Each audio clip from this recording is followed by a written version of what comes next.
primarily focusing on the areas being related to either the management domain or it's related to research or the stuff which is relevant into the industry or into the corporate world. So today the session is oriented towards the leadership and the management skills required in the post-pandemic world. So before I begin, I'll give you my brief introduction. So I have done graduation in instrumentation from Delhi University. And thereafter, I did my MBA specializing in human resources and finance from Guru Gobind Singh Indraprastha University from the main campus. After that, I have worked for 6 years in Maruti Udyog, where I was working in the capacity of senior manager HR, and I was involved into the labor disputes, the grievance handling process, and the other issues related to the time management or establishment of time office, training and development. So I was part of the Gurgaon plant. I was not part of the Manesar plant, so I was involved into the headquarters only and was the part of the first strike which took place at Maruti Udyog in year 2000. So after working with Maruti, I decided to shift myself into the academia because I wanted to share my experience with respect to the HR domain with the students who are going to be budding either the HR professionals or they are handling people at the workplace from in their different or respective industries. So from the last 17 years, I am into the academic domain and I have been looking after the academic and student affairs. Then I was looking after the accreditation process, right? And plus I was looking also towards the alumni engagement towards the institution.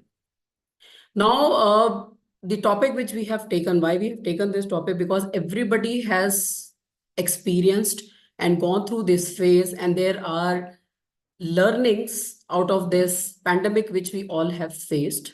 And as the future managers or the future leaders, how you are supposed to take certain pointers into your mind while handling your people at workplace. So I'll let me just share my screen with all of you.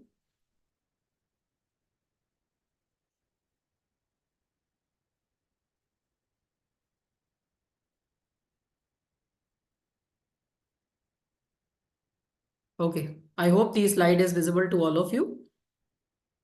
So to begin with, the flow of the session would be like I will be touching upon three basic issues related to leadership and the management. So first would be what challenges we all faced and the leaders who are at the leadership positions, what they faced during pandemic.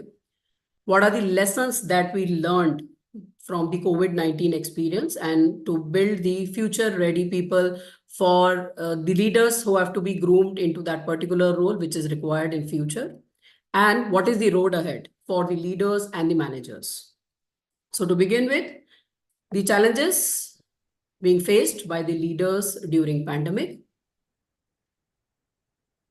Now, when we are talking about the challenges during the pandemic, so the leaders specifically, they have faced many types of challenges, including the individual challenges, the organization level challenges, and the leaders challenges, plus how to maintain the growth and morale of their employees, right? So these are the four challenges which the leaders have faced during the pandemic.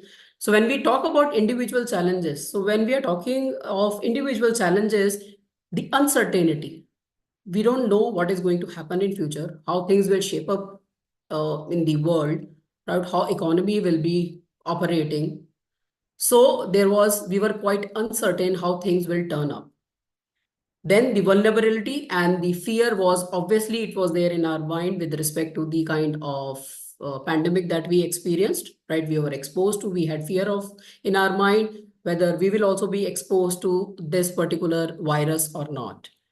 Then to cope up with the workload of the office, heavy workload was there, right? You have to manage your home as well as you have to work for the office. And there are certain difficult decisions which we all faced during pandemic when we were working with our respective teams. So there were certain decisions which we are comfortable taking in face-to-face scenario rather than going into the online mode.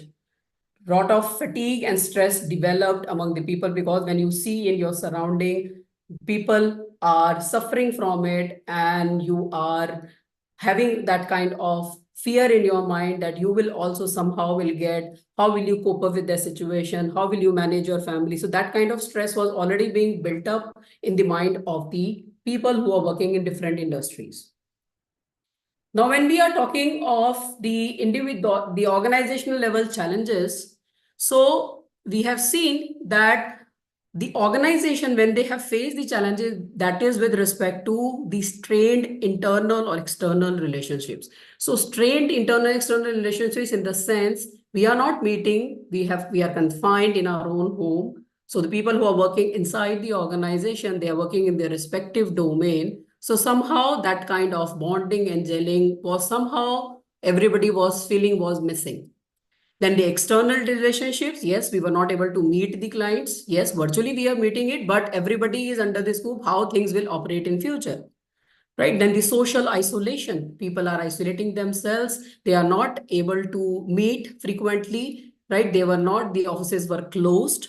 Right? Some of the offices were operating, so they were coming with all the precautions. So there were a lot of isolation. You are eating your food alone, you're working alone, you're not talking to people very frequently, not going nearby them because of that fear in your mind. Right? How there was a difficulty in terms of balancing the client or staff safety as well as the service standard, the kind of product or services that you are delivering, right? Whether you are maintaining that standards or not, right? So somehow that kind of balance was missing and the organization was feeling that kind of challenge. Now, there was also a leader's individual resilience factor that is related to development of enhanced self-confidence. So leaders at that particular moment, it was very crucial for them to understand how they will cope up with the situation and how will they make their team capable of coping with that situation. So they also looked for their enhancement in their self-confidence. They were looking for collaborative approach with respect to the working together of all the employees together in that difficult time, collaboratively working towards the accomplishment of certain objectives. Then they were focused towards the communication and they had a problem solving approach, compassion, empathy, humility, gratitude, hardiness, perseverance, and patience. So these were the leaders' individual resilience factors which they have faced during the pandemic.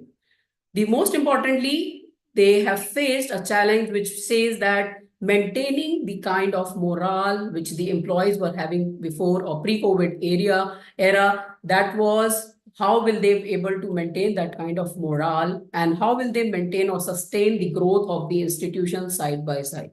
Everybody was very skeptical, was not aware, was little in doldrums, how this particular disease is going to impact the entire population.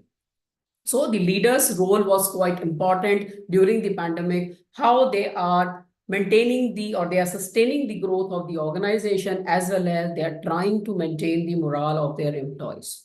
So the challenges which they have faced and how what kind of lessons we learned from COVID-19. So building the future ready leaders for us. There are 4 pointers, there are 4 lessons which we have learned from COVID-19. First one is seizing the momentum. When we say seizing the momentum, that means the leaders should focus on the outcomes, not on the process itself, right? Because you are working or you are thriving in an unpredictable environment, right? They have to focus on the process, not the process. They have to focus on the outcomes, right? And less be bothered about the process at that particular time.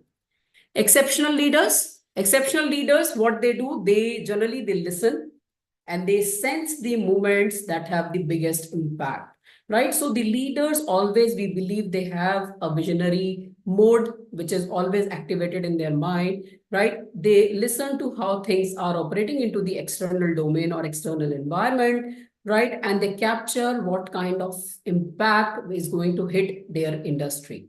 Right? So people need direction, and that is where the role of leader becomes very crucial. So the leader understand how things are going forward into the future, and accordingly, they will take their team along with that in that particular direction. So leaders have learned they are supposed to provide that direction during that crucial time.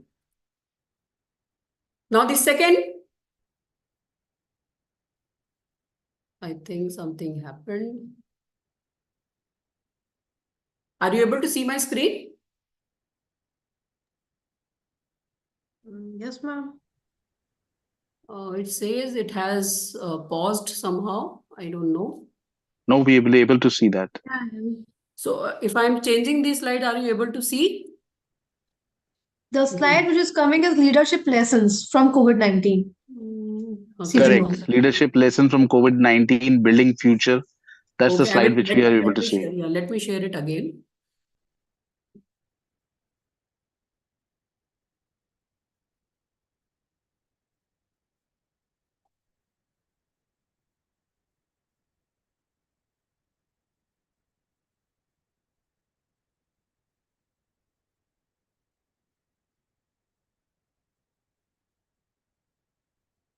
Okay, so now you can see the another slide, right?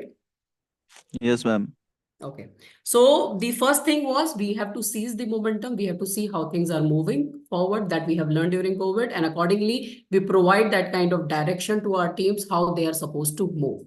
Second, and very most important component which we have learned is to have empathy when we are into a crisis situation.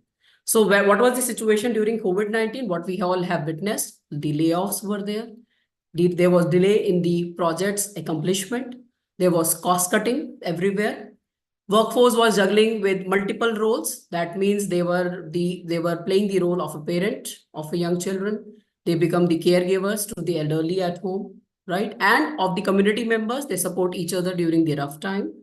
Workers, they are constantly getting on and off virtual meetings. So when you are working somewhere in your home, sometimes you get a call that you are supposed to be there in online or meeting have been scheduled.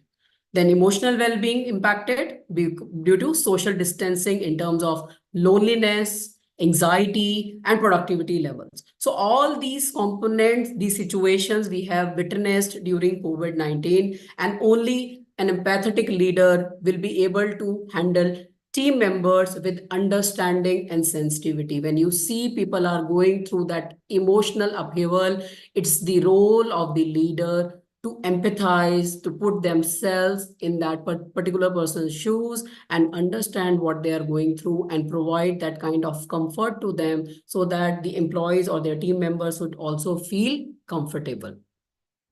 Now, if you want your working from home to be sustainable, so the leaders, they need to set the required boundaries in terms of communicating on a quick phone call instead of a video conference, setting up office hours for specific groups, sharing tips on time management, how they are supposed to manage their time with respect to the delivery which is expected out of them, and establishing that is understandable if emails are not being answered after a certain hour. So a leader has to focus what kind of job boundaries are required during the crisis, right? So you have to provide that kind of comfort to your employees where we expect you to give your deliverables, plus we expect you to bound or to look after your home issues as well. So accordingly, make environment comfortable for them.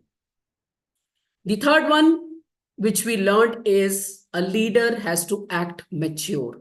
So that is leadership maturity, right? They need to have a growth mindset, right? Which is about willingness to make mistakes and learn from them, right? Rather than committing a bigger mistake, you understand, you take a willingness to understand how things are operating and take certain steps, and might be you might be making certain mistakes, but that will, from that mistake you will learn how you have to move forward.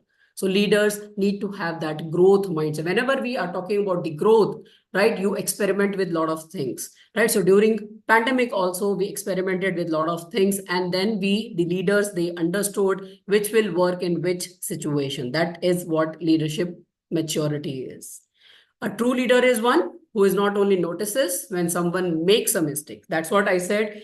They will not only notice when somebody is making a mistake, but they will also encourage them to ask all the right questions and discuss openly what are the viable options to rectify any kind of mistakes or errors which they have made for better decision-making process, right? So a person, they should be first, a leader has to have a willingness to make mistake and learn from them. Second thing is they need to tell if some people are making mistake, and then both of you should discuss in a discussion mode what are the viable options, how to rectify the error or the mistake in that particular area.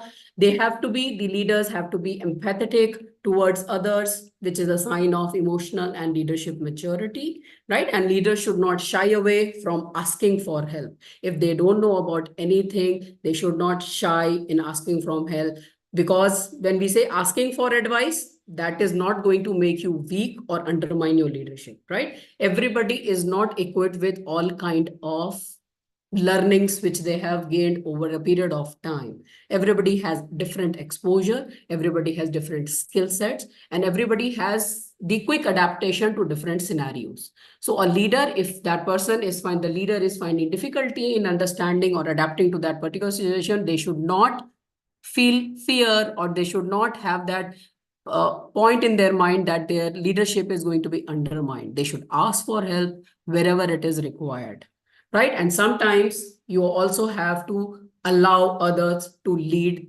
in particular situations, right? So stop trying to be leader all the time, right? Sometimes you have to become a follower and take the lead sometimes, right? You have to allow others to take lead sometimes in different situations, right? That's how the maturity of a leadership counts. Everywhere, yes, we say that you are representing the institution, you are representing the departments, you are representing your different domain expertise, but sometimes you try to develop your people into the team by giving them the different leadership exposure, right? And you can see how they are delivering in those situations. A leader always should not micromanage things. That's what the approach of a leader should be, right? And they should not be involved in each and every micromanagement, right? They need to understand what is the development level of their team members. Accordingly, they start delegating things to their subordinates or their followers, right? It's not a game where you have to expose or where you have to show your superiority, right? You have to give them enough freedom or autonomy to experiment, to execute things on their own. Because we believe when people experiment with their stuff, right, they come up with brilliant ideas, plus they are giving the brilliant deliverables towards the organization. So that kind of autonomy has to be given, right? One can be leader and yet be vulnerable. Yes, you can be a leader, the other person can become a future leader, right? And yet they are vulnerable. And it is sometimes the leaders are allowed to break the mold and seek the answers, right? Because already we are in a preset motion or in a preset mindset where we think to solve a particular problem, how to approach for the solution. So sometimes you need to break that mold, right? You come out of it and you think that there are other ways too, right? And create space for others to solve the problem at hand. That's what we said, collaboratively involve people when you are facing any kind of problem or crisis at the workplace, or when there are situations like pandemic. Now, the next one is last, that lesson which we have learned is purposeful strategy, right? A leader has to be a North Star. North Star means leading the way in spite of any adversities, and they are able to move towards a larger social purpose even in turbulent times. That's what a North Star is, right? They have to lead the way and see how things will be moving forward, and accordingly what kind of strategy will work in that situation, right? They are able to see the larger picture, right? That helps them to make sharp decisions with minimal repercussions. Because when you see the larger picture, you look at what are the pros and cons of each alternative, right? And accordingly, you are build up those, or you build those pieces into the puzzle and you come out with a solution, right? So what we have witnessed post a crisis, whenever we have faced any crisis or post crisis, the leaders need to look at it in two ways. Either this was a temporary disruption which has happened, or a fundamental change the way they thought and led. For example, nobody expected who were into the petrochemical industries. They never expected that there would be drop in petrol prices during the pandemic time, because the usage has reduced considerably. There was lesser demand for the petrol. So accordingly, they were forced to drop their petrol prices. So leader needs to understand in this particular situation, in those industries, how things are operating, and accordingly how they have to sustain in that particular situation. So instead of looking at the current trends, you have to envision the future scenario and then look back, right? You look how things are going to operate in future and then work backwards how you are going to work on those weak signals which might be disrupting for your industry. So these are the things which we have learned during COVID-19. That is, purposeful strategy should be there, right? We need to seize the momentum, right? We need to see how things are moving. We should be oriented towards outcomes rather than the process. We need to be empathetic, right? So when people are going through different emotional upheavals, how you are supposed to provide that kind of comfort to them. Now, what is the road ahead once we have witnessed what we have gone through? And all of us, if I say those who are participating in this webinar, they must be now equipped to handle the future adversities. In case we face the similar situation, how things will cope up. Right now, the leaders have to understand that the people from different generations are working with them. Accordingly, the adaptability to adverse situations will be better at the younger population as compared to the people who are at the older stage in the organization, right? Those who are new to the organization, those who are having less experience, they're quickly adapting themselves, right? And that is why, because they have an orientation towards, suppose we talk about technology, so they are more oriented towards technology and they have better adaptability. So we have seen during COVID that the younger generation or our kids, they have adapted very quickly towards the technology part as compared to the people who are not very well versed with the technology part. So a leader needs to understand what kind of constitution of employees do they have and what is their acceptability in terms of or adaptability towards adverse situations. So you have to create that kind of mindset that people are accepting that crisis or adversity is part of any process or any organization in any kind of economy. So you need to sustain that. And now, right now, the organizations, they are working and they have worked towards the BCP plans, that is the business continuity planning, right? To sustain during adverse situations, you make a backup plan for your organization if something fails. So that is, business should sustain, should continue, no matter what kind of crisis you face. So now let's look at what is the road ahead for leaders and managers. The first one is you need to communicate the purpose and value. Why we emphasize on purpose and value? Because if I'm working with my institution, suppose I'm working with IIHMR Delhi, I need to know what work I am doing and what that work is going to accomplish for my organization. I might be putting some effort in that purpose which my organization is working for. Right. So that kind of understanding has to be made clear in all your team members or your employees. Leaders, they have an obligation to ensure that employees understand their place within the bigger picture and how their contributions are helping the business reach goals, because everybody is contributing towards the bigger picture of the organization. Now let's look from the people perspective. Remember that your employees, they are emotional beings with highs and lows, right? Sometimes they are highly spirited, sometimes they are low, they feel quite low, right? You need to meet your team where they are at be present, and you have to celebrate small wins with them so that you show that you enjoy with them whenever it is required, right? You need to practice active listening, right? You need to listen to what they are saying and then you take your step forward. That's the quality of a leader, that they are good listeners. They first listen to their employees and then they apply their different mindset and try to provide a kind of solution to them. You have to be purposeful in your recognition of employees. So you need to recognize your employees and you need to appreciate them for the kind of work they have given, kind of contribution they have made to enable the business, right? So you need to make them understand that you are very important for the organization and you have made a valuable contribution.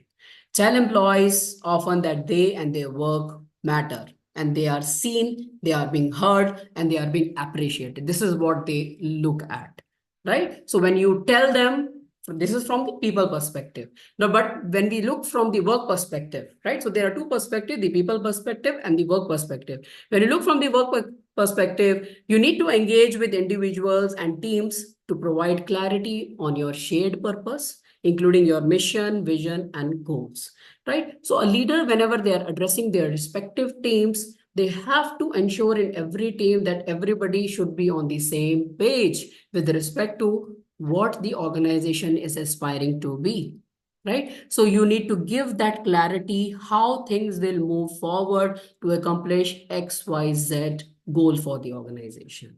Explain why you all exist as a team, why this team is required. Tell them what is the importance of their team in the organization and how each person into the team offers valuable contribution towards the success of specified objectives, right? So tell them why they are working and what is the purpose, what is their importance, and what valuable contribution they are making to the organization, right?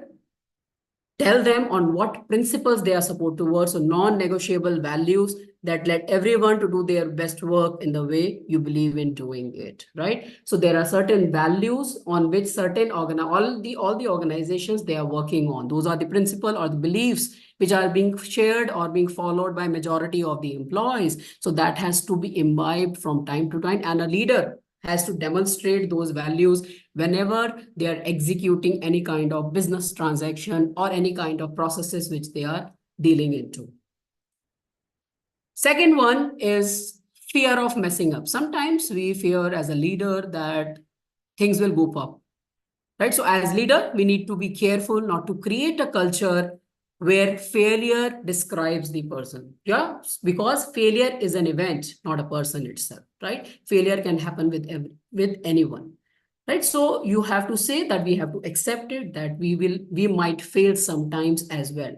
Conversely, we need to create a kind of environment in which no one is defending themselves for belittlement or any kind of retaliation, but instead that culture champions each other in pursuit of excellence. We are making the mistakes, we are recognizing the mistakes, we are rectifying it, right? We sometimes fails in our project in implementation. We look at where we went wrong. We try to improvise it to next time in order to get excellent results. So that is what the approach should be. So this kind of culture, when I'm talking, this kind of culture has to be built. It can be built in 3 ways. So what are these 3 ways which the leaders should look at?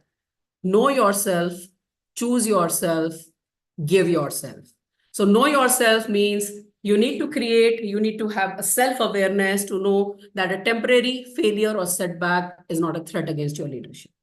Right? So whenever there is a failure, that doesn't mean that is going to threaten your leadership. So know yourself, what are your limitations, right? You need to be well versed with your limitations. Choose yourself.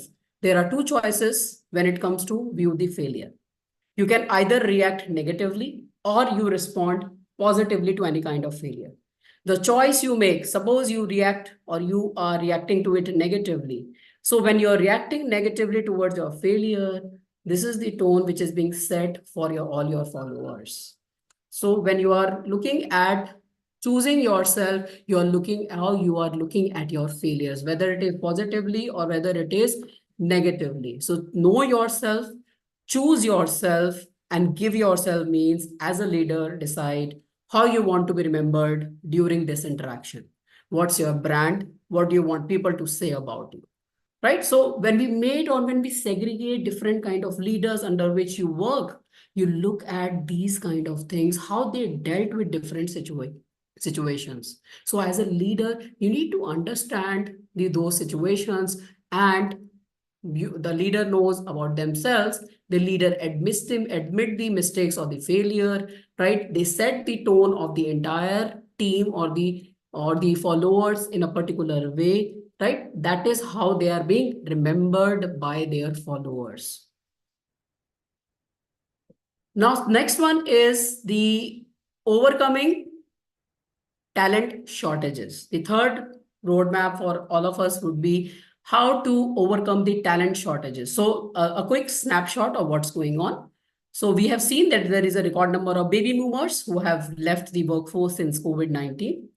Women's mass exodus from the labor market has been dubbed the secession. The number of females who left the workforce, that was very considerable.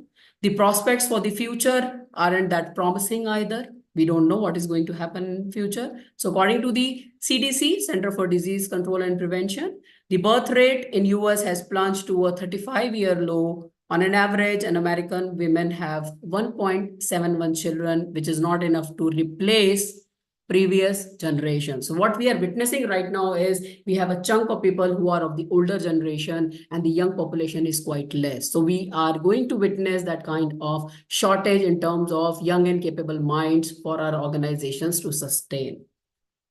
So to prevent this critical gap in knowledge and responsibilities, the organization should focus on internal mobility, right? I hope you know internal mobility, where we are mobilizing people from different units to the areas where their expertise is required more. So that is internal mobility. Reskilling of the workforce, it is very, very important to reskill your workforce in the future requirement. If I require, for example, I'm just taking an example, we are talking about artificial intelligence in healthcare, right?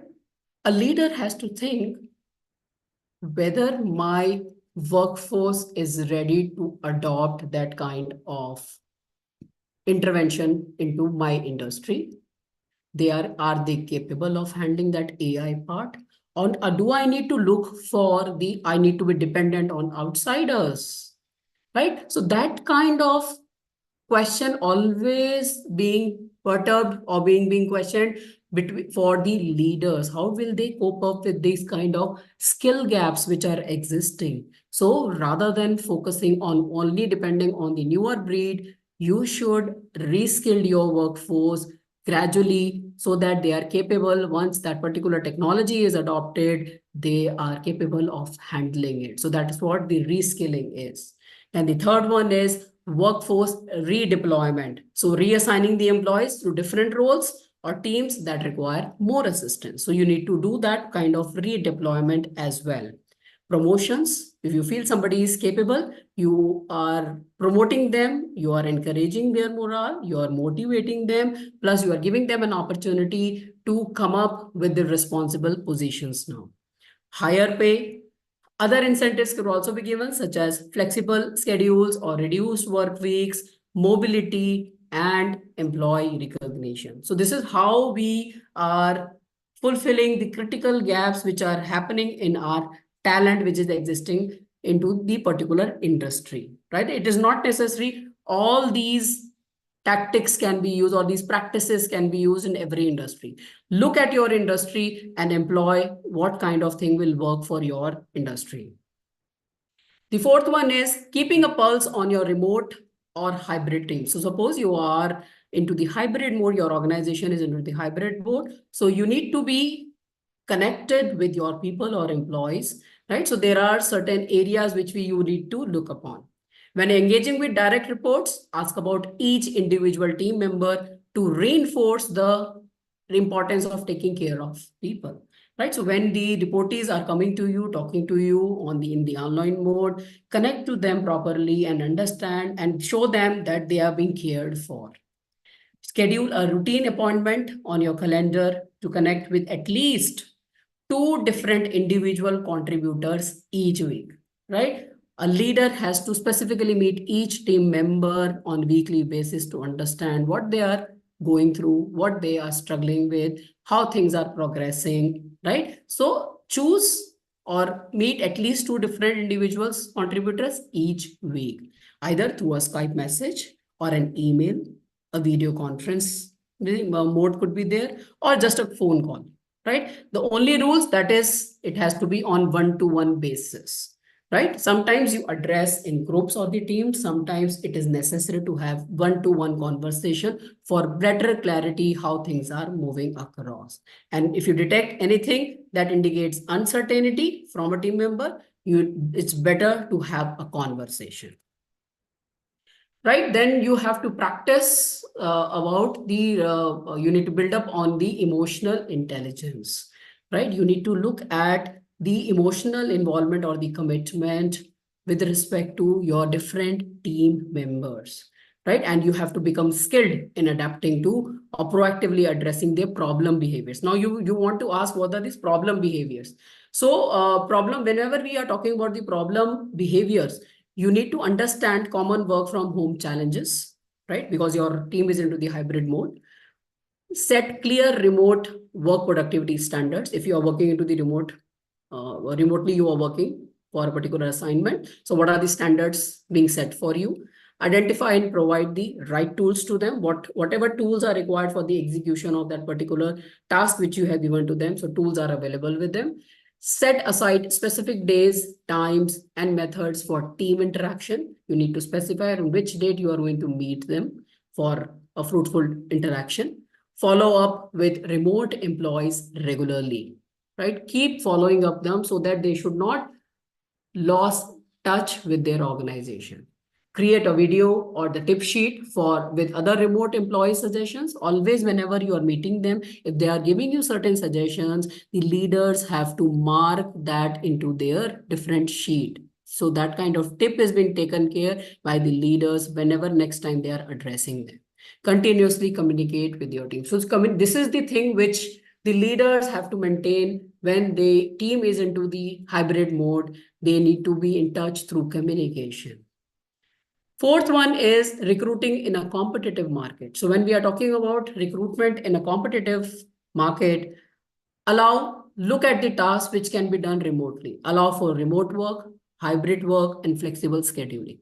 These are the things which right now the people or the human resources are looking at, right? They are looking for options like remote working, hybrid work, because they are quite comfortable and they believe their productivity will not be hampered if they are working remotely. Simplify and shorten your job application. If you want potential applicants to apply for that particular job, make it very simple. Your application forms have to be very simple, right? Make your application mobile friendly. It has to be there into the your application has to be mobile friendly. Remove any other roadblocks that you have identified during the application process. First, when you roll out any application process, get it filled from your respective employees before rolling it out into the public domain. Implement an applicant tracking system, which can automate and streamline much of your recruitment process and deliver a consistent candidate experience. Why we are focusing on the customer or the recruitment candidate experience? Because that talks about the employer branding, right? I want to work with X organization because it is considered as a brand by multiple people who have already worked or they desire to work with that organization. So you create that kind of candidate experience when they are approaching or coming for any kind of interview.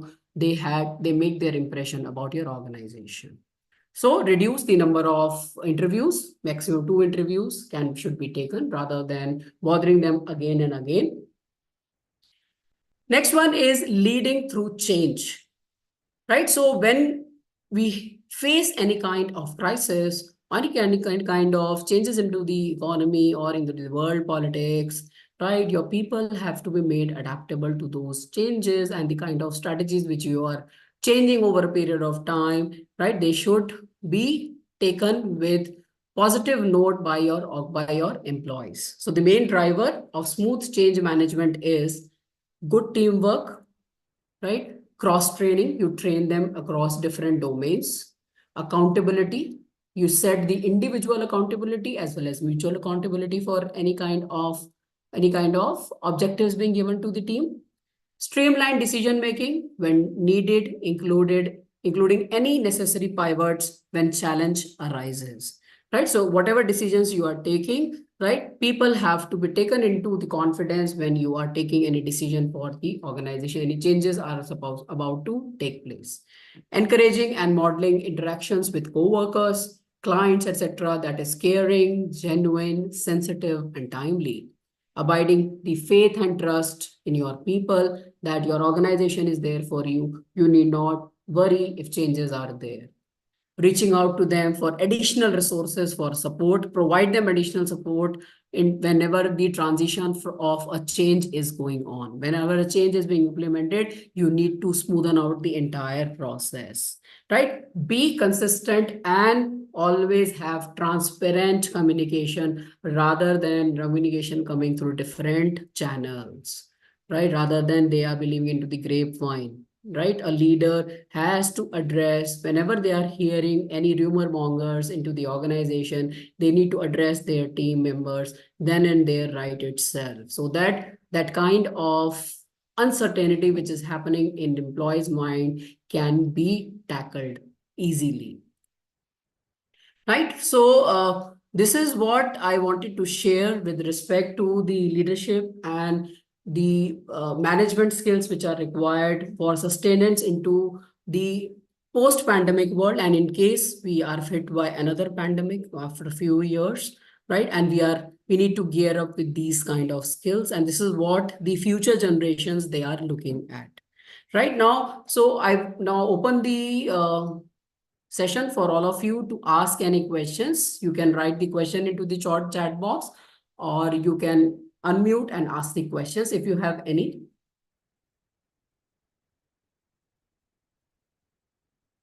Any questions from any one of you which you feel that the things were not clear to you? So, Dr. Divya, I think that was a nice talk. Thank you, sir. This is IIHMR. My moot point. I think, sir, you are on mute. Can you hear me now? Yeah, I can hear you now. Great, great. So, firstly, let me compliment you for a very nice talk. HR-centric approach to an organization is the need of the hour. Yes. And the organization, essentially, the main component is the HR. Right. Regardless of which domain they're working in. So, personally speaking, when COVID happened, my experience was from the forces wherein a very large number of people were spread in a lot of places. Okay. And then there were some who were stuck where they were. I won't use the word stuck, but they were where they were in the workplace. Right. And a major component of takeaway from COVID era was that people had to suddenly manage very diverse roles with depleted strength. Right. When I say depleted strength, people who went on leave could not come back. People were laid off because, not laid off, but were not available because of poor health. And there was a very large degree of uncertainty. Yes. So essentially, one aspect from COVID, which we need to carry forward, is to build a resilience Yes. to work under ambiguous circumstances, and have a very high degree of adaptability to rapidly changing environment. Exactly. COVID has not left us. It's Right. again resurfacing in some parts Yes. of the world. It's resurfacing in different formats. In the way this flu has come about in China, and it's come to India also. Right. And in the backdrop of climate change, a lot of things are happening now which we otherwise would not have seen. So I feel that one of the major components which we could deliberate upon for the forum's benefit is to be able to work in rapidly changing cross-functional teams Yes. and people being able to take on additional responsibilities which were not essentially their core responsibilities Right. but have to be performed because of depleted workforce. Right. For your consideration, please. Right, absolutely correct, sir. When we are looking for the future scenario, because still the COVID is resurfacing right now, we are seeing in different countries and it has entered the India itself. Now, the organizations, when they are reading this and they have sensed it, which is happening into the world, so they are gearing up for the next changes. And this is how the teams, the people have to make adaptable to work in different cross-functional teams and adaptable to what situations are there in front of them. So we have to make them a quick adapters to changes because changes will happen no matter whether pandemic is there or not. So they need to adapt that kind of change. So that kind of mindset has to be there that they have to adapt to whatever changes are there into the external environment. So point well taken, sir. And hence it is incumbent upon the leaders, uh, again, cross-sectionally to make their team capable of taking on these multiple responsibilities, which essentially falls in the training domain, Yes. not the leadership domain, but essential component of leadership is to train and equip their workforce. So Yes. this is where I felt probably, connect with me. That's what we have done. And in the HR and also in NHSRC, Okay. that's your consideration. Wonderful, sir. So that's what the organizations now have to see at and look at if there some kind of technological intervention has to be there. So they need to reskill their workforce, and yes, they need to take the fresh talent as well into the organization if the situation permits. So that is how we sustain into that particular environment. So when I was working with Maruti and when we faced this particular strike which has happened, right? So abruptly, all the manufacturing process was at halt, right? And the business was suffering at that particular time. So the HR head of our organization, he adopted a strategy where he hired the apprentices who were being trained on those machines or those equipments, and they were being given total security by Maruti Udyog itself. And the things started operating in that particular environment where there was a strife between the workers and the management. And yes, they came up with a beautiful solution when at the end of the 90 days, so we know that if you are not coming to the workplace for 90 days on your own wish, so automatically on 91st day your name is no more there on the rolls of the organization. So the trade union leaders, they came back to the workplace on the 90th day and they said we are ready to accept whatever be the demands of the management or the kind of hike or the kind of appreciation which they were looking into their salary component. So that was the basic contention. They were looking for certain percentage to be increased into their compensation, which the management was not agreeing to. They wanted some compromise in that. So that kind of compromise was not acceptable to them. And then they have resorted to strike, and finally Maruti has taken a step which has set a precedence that people have to adapt. If something is wrong into the economy or something is wrong into their industry, they need to understand that and adapt themselves accordingly. I think somebody's mic is Kaushik. Can you please? I think somebody else. It's right. Any other question? I think Seema has asked the question. Okay, so how do you think HR should contribute for effective leadership in all of this? Right. So when you are working into the HR domain, right, your things are to facilitate if people are coping in their the personal life or in their professional life. An HR role is very, very crucial in facilitating and providing that kind of comfort which the employees are looking at. So that kind of role the HR has to give, and an HR has to act as a bridge between the leaders and or the management and the employees, right? They act as a collaborator where both the parties, both the management and the employees, they are working towards the common goal. That's where the role of the HR will be very important in that particular time. So when they understand both the perspective and they try to intervene, they try to bring the solutions on the table. So that is what the role of HR in that particular time. Any other question? I hope it's okay to you, Seema.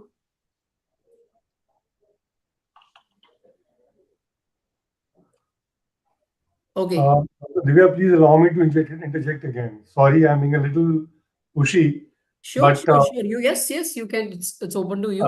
I recently had a very unique interaction. I had a unique interaction with the first and second year students of one of the IIMs. I was asked to Okay. deliver a lecture there. Okay. So prior to the lecture, one was just interacting with these kids.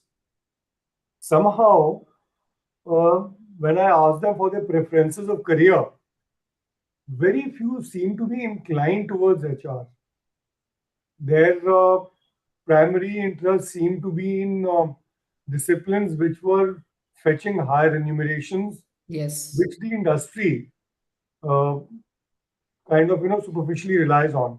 My question to you now, this is actually a question. Mhm. Being an HR person, why Yeah. do you think is this happening?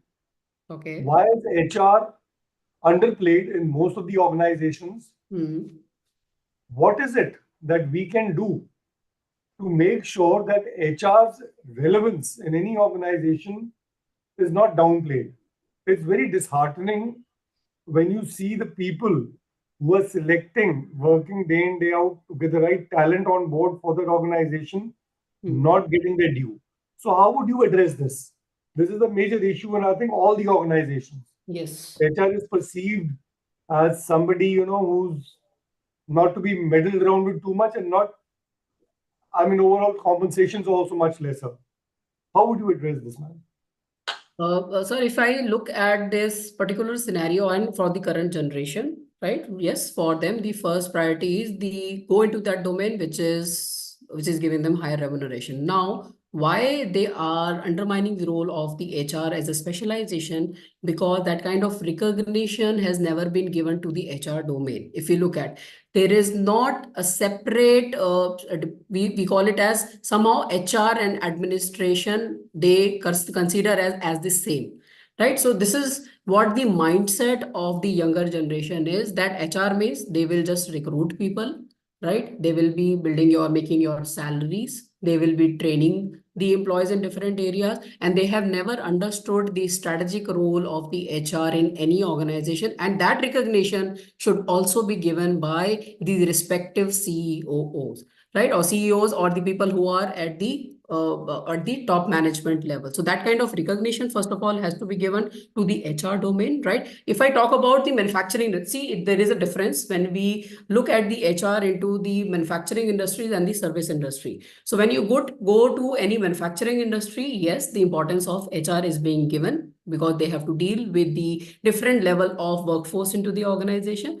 But the moment you move into the services industry, HR is considered that we have to just look at where things are going wrong and accordingly take this step forward. Now, why these IIM graduates or IIM students, they are having that orientation because they have never been given that kind of exposure in terms of making them understand the importance of HR domain in any organization, right? So they only understand the functions of HR rather than looking at the strategic role of any HR. So the HR component in any B school, whatever their curriculum is, right? The faculty also or the academia has to put a lot of stress on the importance of the HR domain and what other areas where they need to look upon. It's not only the recruitment, it's not only training and development, it is something more than that. Whenever the people at top management, they are making the strategic plans of an organization, the HR person or the HR head has to be there because actually they are going to make or they are going to implement the same into the organization. They are the main implementation partner when the strategies are being made. So that kind of importance has to be generated. It's not only marketing or finance, which is grappling the positions. The HR also has to be given due weightage.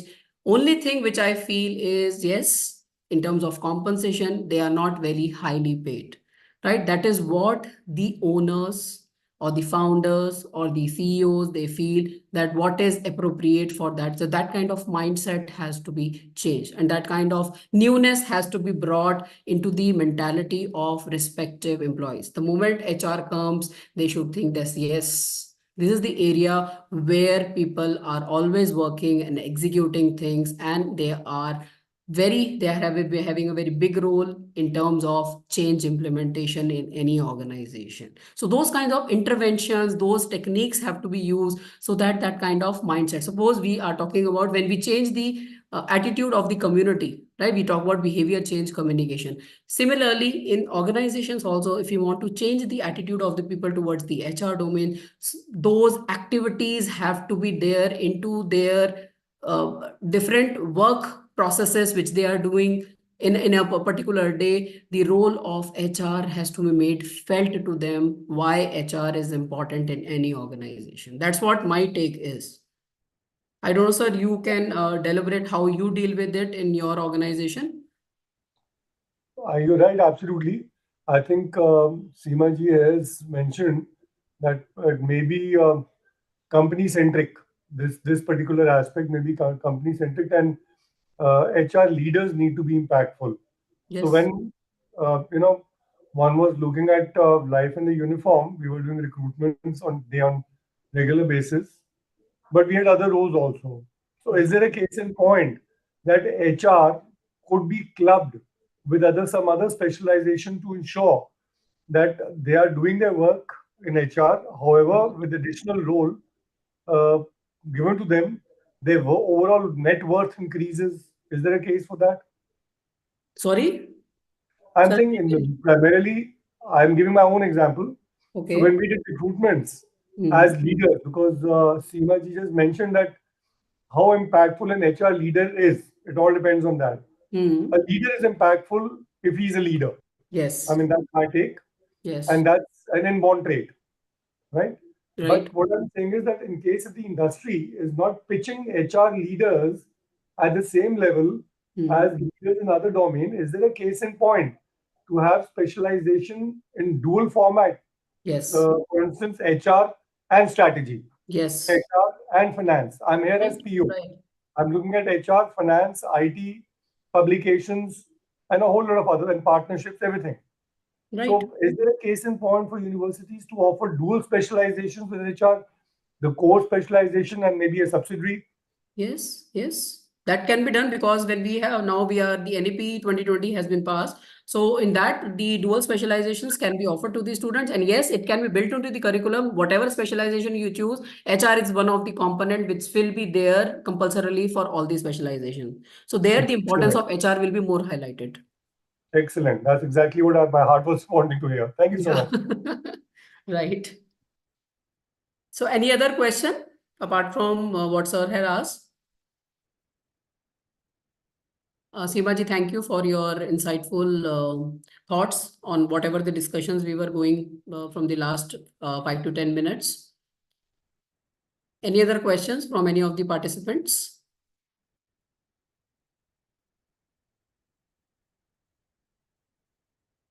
I think things are pretty clear to you, and you will be the people who are into the leadership positions or who are aspiring to be leaders, right? They need to take care of the points which I have shared in my session, right? And this session will be available for you whenever you want to refer to this session. It is available on YouTube, always on the IIHMR Delhi channel. Right. So it was wonderful interacting with all of you and addressing this session. And I'm looking forward for more engagement in the sessions related to the management domain or related to the team building skills. Thank you so much. Have a lovely evening. Thank you, ma'am. Thank you.